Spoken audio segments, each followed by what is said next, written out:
My name's Drew Stahl. I'm a machine sales representative with Altorfer Cat. Today we're here to go through some basic operating functions for a Cat PC306 on a next-gen skid steer.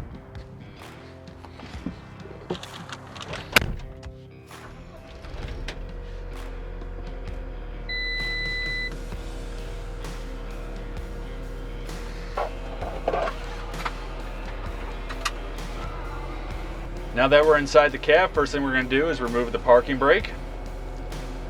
From there we're going to lift our arms up. We're going to press the continuous flow button and we're going to roll our roller switch forward. After 2 to 3 seconds, the indicator will turn solid on the screen and you're now able to remove your thumb from the roller switch.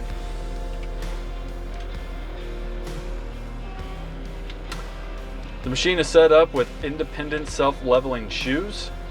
To adjust the shoes, you press and hold aux 5 for the left shoe and aux 6 for the right shoe.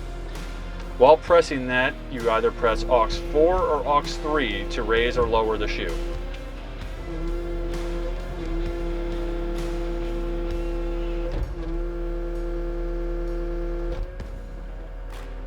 Aux 3 and 4 will adjust your side shift, right and left.